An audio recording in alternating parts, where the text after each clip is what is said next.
ते नाही जमणार महाविकास. नाना, मला फक्त तुमचा सल्ला हवाय.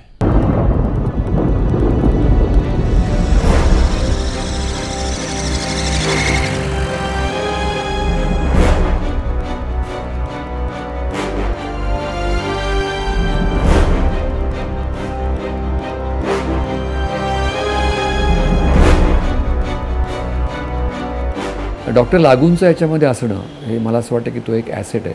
म्हणजे नट म्हणून मी सतत त्यांना फॉलो करत आलेलो आहे.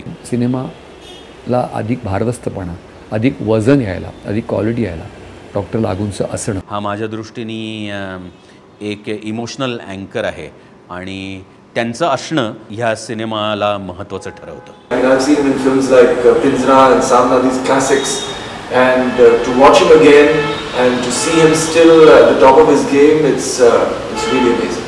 फिल्ममध्ये किंवा नाटकामध्ये काम करणं सोडून मला आता जवळजवळ 3-3.5 वर्ष झालेली आहे आणि तरीसुद्धा हा ग्रस्त माझी एकूण शारीरिक तब्येत लक्षात घेऊन सुद्धा मला चित्रपटात काम करायला बोलवतो.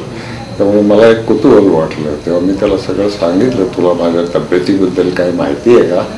तो म्हणलं हो मला सगळं माहिती आहे, तरीसुद्धा मला तुम्हीच हवे आहात. म्हणजे जयप्रतच्या दृष्टीने तो चेहरा आणि त्यांचं ते बोलणं ते त्याच्या दृष्टीने तो रोल म्हणून महत्त्वाचं होतं. मी स्क्रिप्ट जेव्हा वाचलं तेव्हा मला असं वाटलं की हा ग्रस्त काहीतरी फारच नवीन आणि फारच आज क्वचित होणारी अशा प्रकारची फिल्म करतो.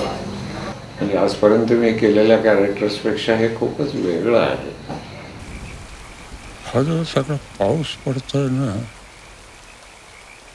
त्याचा धर्म कुठला आहे, हिंदू का मुसलमान?